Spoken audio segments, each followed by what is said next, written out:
Viu que Jesus e Saraí já estavam lá sentados em volta da mesa. Papai estava ocupado, como sempre, trazendo pratos de comidas com cheiros maravilhosos. Era evidente a ausência de qualquer verdura. Mac foi para o banheiro se lavar e quando retornou, os outros três já haviam começado a comer. Puxou a quarta cadeira e se sentou. Vocês realmente não precisam comer, né? Ele perguntou enquanto começava a colocar em sua tigela alguma coisa que parecia uma fina sopa de frutos do mar, com lulas, peixes e outras iguarias indefinidas. Não precisamos fazer nada, declarou papai com certa ênfase. Então, por que é que vocês comem? Para estar com você, querido. Você precisa comer. Então, que desculpa melhor para ficarmos juntos? De qualquer modo, todos nós gostamos de cozinhar, acrescentou Jesus. E eu gosto um bocado de comida. Nada como uns deliciosos pratos salgados para deixar felizes as papilas gustativas. Acompanhe isso com um pudim de caramelo ou um tiramisu e chá quente. Nada pode ser melhor. Todos riram. Depois voltaram a passar os pratos e se servir. Enquanto comia, Mac ouvia a conversa animada entre os três. Falavam e riam como velhos amigos que se gostavam e se conheciam mais intimamente que qualquer outro ser humano. Mac sentia inveja da conversa despreocupada, mas respeitosa, e se perguntou o que seria necessário para compartilhar isso com o Nan e talvez até com alguns amigos. De novo, ele ficou pasmo com a maravilha e o puro absurdo do momento. Voltavam-lhe à mente as conversas incríveis que o haviam envolvido nas 24 horas anteriores. Uau, ele só estivera ali por um dia! E o que deveria fazer com isso quando voltasse para casa? Sabia que contaria tudo a Nan.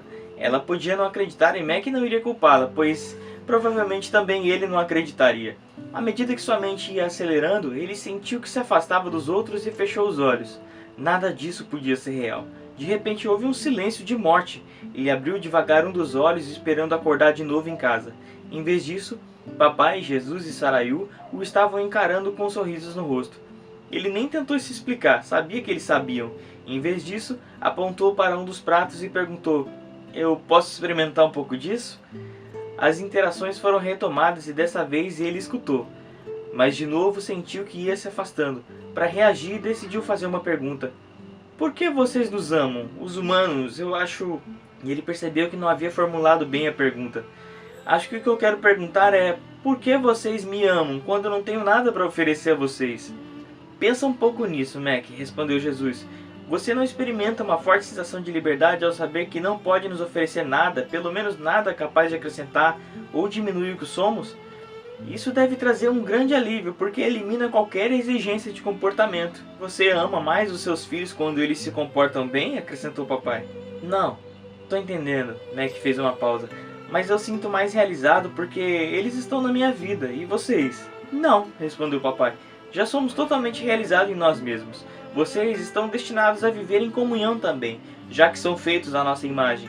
Assim, sentir isso por seus filhos ou qualquer coisa que acrescente é perfeitamente natural e certo. Lembre-se, Mackenzie, que por natureza eu não sou um ser humano. Apesar de termos escolhido estar com você nesse fim de semana, sou verdadeiramente humano em Jesus, mas sou algo totalmente separado em minha natureza. Você sabe." "Claro que sabe", disse Mac num tom de desculpa, "que eu só posso seguir essa linha de raciocínio até um determinado ponto. E depois eu me perco e meu cérebro parece derreter." "Eu entendo", admitiu o papai. "É impossível compreender com a mente algo que você não pode experimentar." Então Mac pensou nisso por um momento. "Acho que sim. Pois é, tá vendo? Tá derretendo." Enquanto os outros pararam de rir, Mac prosseguiu. "Vocês sabem como me sinto grato por tudo, mas jogaram coisas demais no meu colo nesse final de semana. E o que eu faço quando eu voltar? Qual é a sua expectativa com relação a mim agora?" Jesus e papai se viraram para Saraiu, que estava com o garfo cheio de alguma coisa a caminho da boca. Ela pousou lentamente de volta no prato e depois respondeu a expressão confusa de Mac. "Mac, você deve perdoar esses dois. Os humanos têm uma tendência a estruturar a linguagem de acordo com a sua independência e com sua necessidade de comportamento. Assim, quando ouço a linguagem sofrer abusos em favor das regras e não ser usada para compartilhar a vida conosco, é difícil permanecer em silêncio." "Como deve ser", acrescentou papai. "Então, o que foi exatamente que eu disse?", perguntou Mac, agora bastante curioso. "Mac, vá em frente e termine de mastigar. Nós podemos conversar enquanto você come." Mac percebeu que também estava com o garfo a caminho da boca. Mastigou agradecido o bocado enquanto Saraiu começou a falar. À medida que fazia isso, ela pareceu se alçar da cadeira e tremeluzir com uma dança de tons e cores sutis, enchendo suavemente a sala com uma variedade de aromas. Deixe-me responder com uma pergunta. Por que você acha que nós criamos os 10 mandamentos? De novo, Mac estava com o garfo a meio caminho da boca, mas mesmo assim mastigou um bocado enquanto pensava na resposta. Acho, pelo menos foi o que me ensinaram, que é um conjunto de regras que vocês esperam que os humanos obedecessem para viver com retidão em estado de graça perante vocês. Se isso fosse verdade, né? Respondeu Sarayu. Quantos você acha que viveram com retidão suficiente para entrar em nossas boas graças? Não muitos, se as pessoas são como eu, ele respondeu. Na verdade, só um conseguiu, Jesus. Ele obedeceu a letra da lei e realizou completamente o espírito dela. Mas entenda, Mackenzie, para fazer isso ele teve de confiar totalmente em mim e depender totalmente de mim. Então, por que vocês nos deram esses mandamentos? Na verdade, queríamos que vocês desistissem de tentar ser justos sozinhos. Era um espelho para revelar como o rosto fica imundo quando se vive com independência. Mas tenho certeza de que vocês sabem que há muitos que acham que se tornam justos seguindo as regras. Mas é possível limpar o rosto com o mesmo espelho que mostra como você está sujo?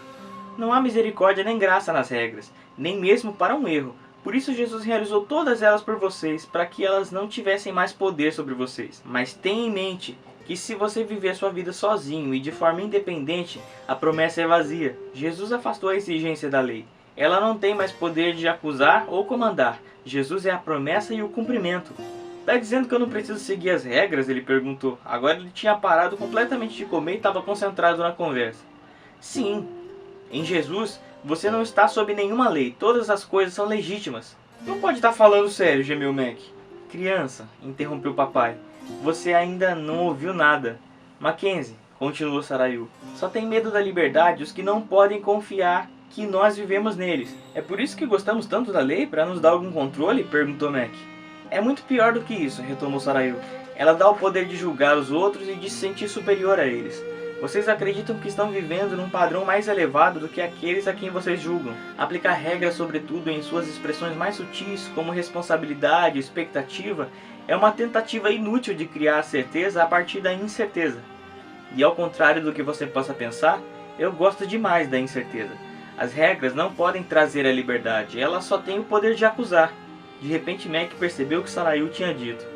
Está dizendo que a responsabilidade e a expectativa são apenas outra forma de regras? Eu ouvi direito?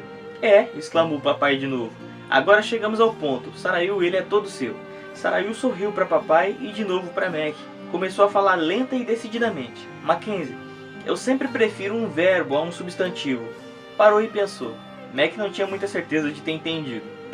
Ela abriu as mãos para incluir Jesus e papai. Sou um verbo. Sou o que sou. Serei o que serei. Sou um verbo, sou viva, dinâmica, sempre ativa e em movimento. Sou um ser verbo. Mac tinha uma expressão vazia no rosto. Entendia as palavras, mas ainda não entendia o sentido. E como minha essência é um verbo, ela continuou, sou mais ligada a verbos do que a substantivos. Verbos como confessar, arrepender-se, viver, amar, responder, crescer, colher, mudar, semear, correr, dançar, cantar e assim por diante. Os humanos, por outro lado, gostam de pegar um verbo vivo e cheio de graça e transformá-lo num substantivo ou num princípio morto que fede a regras. Os substantivos existem porque existe um universo criado e uma realidade física. Mas se o universo for apenas uma massa de substantivo, ele está morto. A não ser eu sou, não existem verbos, e os verbos são o que torna o universo vivo. Mac ainda estava lutando, mas pareceu que um brilho de luz começava a iluminar seu pensamento. E isso significa exatamente o que? Ele disse. Sarayu pareceu não se perturbar com sua falta de entendimento. Para que alguma coisa se mova da morte para a vida, você precisa colocar algo vivo e imóvel na mistura. Passar de uma coisa que é apenas um substantivo para algo dinâmico e imprevisível, para algo vivo e no tempo presente, um verbo, é mover-se da lei para a graça. Posso dar alguns exemplos? Por favor, sou todo ouvidos, Mac disse. Jesus deu um sorrisinho e Mac piscou para eles antes de se voltar para Sarayu. A sombra levíssima de um sorriso atravessou o rosto dela enquanto retomava. Então, vamos usar suas duas palavras, responsabilidade e expectativa. Antes que suas palavras se tornassem substantivos, eram nomes que continham movimento e experiência, a capacidade de reagir e a prontidão. Minhas palavras são vivas e dinâmicas, cheias de vida e possibilidades. As suas são mortas, cheias de leis, medo, julgamento. Por isso você não encontrará a palavra responsabilidade nas escrituras. Minha nossa, Mac franziu a testa, começando a perceber aonde isso ia dar. Por outro lado, nós a usamos um bocado. E ela continuou. A religião usa a lei para ganhar força e a controlar as pessoas de que precisa para sobreviver. Eu, ao contrário, dou a capacidade de reagir. A sua reação é estar livre para amar e servir em todas as situações. Por isso, cada momento é diferente, único e maravilhoso. Como sou sua capacidade de reagir livremente, tenho de estar presente em vocês. Se eu simplesmente lhes desse uma responsabilidade, não teria de estar com vocês. A responsabilidade seria uma tarefa a realizar, uma obrigação a cumprir, algo para vencer ou fracassar. Minha nossa, disse Mac outra vez sem muito entusiasmo. Usemos o exemplo da amizade e veremos que remover o elemento de vida de um substantivo pode alterar um relacionamento. Mac, se você e eu somos amigos, há uma prontidão dentro de nosso relacionamento. Quando nos vemos ou quando estamos separados, há a prontidão de estarmos juntos, de rirmos e falarmos. Essa prontidão não tem definição concreta, é viva, dinâmica e tudo o que emerge do fato de estarmos juntos é um dom único que não é compartilhado por mais ninguém. Mas o que acontece se eu mudar prontidão por expectativa, verbalizada ou não? Subitamente a lei entra em nosso relacionamento. Agora você espera que eu aja de um modo que atenda às suas expectativas. Nossa amizade viva se deteriora rapidamente e se torna uma coisa morta, com regras e exigências. Não tem mais a ver com nós dois, mas com o que os amigos devem fazer ou com as responsabilidades de um bom amigo. Ou com as responsabilidades de marido, de pai, empregado ou qualquer outra coisa. Entendi. Prefiro viver na prontidão, disse Mac. Eu também, disse Sarayu. Mas se não tivéssemos expectativas e responsabilidades, tudo não iria simplesmente desmoronar? Mac perguntou. Só se você fizer parte do mundo fora de mim, regido pela lei. As responsabilidades e as expectativas são a base para a culpa, a vergonha, o julgamento. Elas fornecem a estrutura que faz do comportamento a base para a identidade e o valor de alguém. Você sabe muito bem como é não atender às expectativas de alguém. Sei mesmo, disse Mac. É uma ideia que me traz tristes lembranças. Então ele parou brevemente com um novo pensamento relampejando. Você está dizendo que não tem expectativas com relação a mim? Agora o papai disse. Querido, eu nunca tive expectativas com relação a você, nem a ninguém. A ideia por trás disso exige que alguém não saiba o futuro ou o resultado e esteja tentando controlar o comportamento do outro para chegar ao lugar desejado. Os humanos tentam esse controle principalmente por meio das expectativas. Eu conheço e sei tudo sobre você. Por que teria alguma expectativa diferente daquilo que eu já sei? Seria idiotice. E além disso, como não a tenho, vocês nunca me desapontam. O quê? Você nunca ficou desapontado comigo? Mac estava se esforçando bastante para digerir isso. Nunca, declarou o papai enfaticamente. O que tenho é uma prontidão constante e vivo no nosso relacionamento, e lhe dou a capacidade de reagir a qualquer situação e circunstância em que você se encontrar. Se passa a contar com experiências e responsabilidades, você não me conhece e nem confia em mim. E pela mesma razão, exclamou Jesus, você vive no medo. Mas Mac não estava convencido. Mas você não querer que a gente estabeleça prioridades, você sabe, Deus primeiro, depois sei lá o que, seguido por mais sei lá o que? O problema de viver segundo prioridades, disse Sarayu, é que se você vê tudo como uma hierarquia, uma pirâmide, e você e eu já falamos sobre isso, se você puser Deus no topo, o que isso realmente significa? Quanto tempo você me dá antes de poder cuidar do resto do seu dia, da parte que lhe interessa muitíssimo mais? Papai interrompeu de novo. Veja bem, Mackenzie, eu não quero simplesmente um pedaço de você e da sua vida. Mesmo que você pudesse e não pode me dar um pedaço maior, não é isso que eu quero. Quero você inteiro e todas as partes de você e de seu dia. Agora Jesus falou de novo. Mac, não quero ser o primeiro numa lista de valores. Quero estar no centro de tudo. Quando vivo em você, podemos viver juntos tudo o que acontece com você. Em vez de uma pirâmide, quero ser como o centro de um mobile, onde tudo em sua vida, seus amigos, sua família, seu trabalho, os pensamentos, atividades, esteja ligado a mim, mas se movimente ao vento, para dentro e para fora, para trás e para frente, numa incrível dança do ser. E eu, concluiu Sarayu, sou o vento. Ela deu um sorriso enorme e fez uma referência. Houve silêncio enquanto Mac procurava se controlar. Estivera se segurando à borda da mesa com as duas mãos como se quisesse agarrar algo tangível diante daquele tiroteio de ideias e imagens. Bom, chega disso, declarou o papai, levantando-se da cadeira. É hora de diversão. Vocês vão em frente enquanto eu tiro as coisas que podem estragar. Cuido dos pratos mais tarde. E as orações? Perguntou Mac. Não é um ritual, Mac, disse papai pegando alguns pratos de comida. Portanto, essa noite vamos fazer uma coisa diferente. Você vai gostar. Enquanto ele se levantava e se virava para acompanhar Jesus até a porta dos fundos, Mac sentiu uma mão no ombro e se virou. Sarayu estava parado ali olhando ele com intensidade.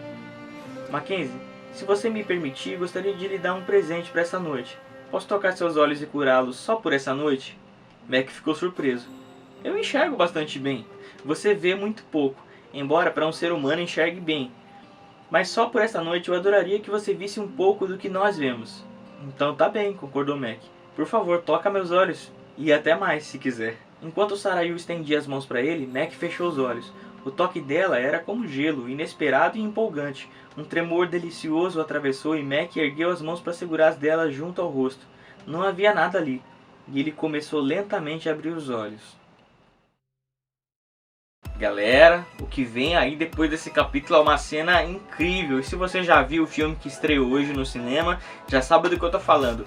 É sério, não perde o próximo capítulo por nada, ou não deixa de assistir o filme no cinema, e também não deixa de acompanhar aqui, porque com certeza aqui você acompanha detalhes que você não vai ver no filme. Se você gostou, já sabe o que fazer, deixa o gostei aqui embaixo, se inscreve no canal para não perder nenhum capítulo dessa história ou os outros quadros do canal, recomenda para os seus amigos aí também. E a gente se vê, porque terça-feira eu também vou no cinema, e a gente vai estar fazendo aí uma reação ao filme. Eu espero que você nos acompanhe lá também. Até o próximo vídeo, galera.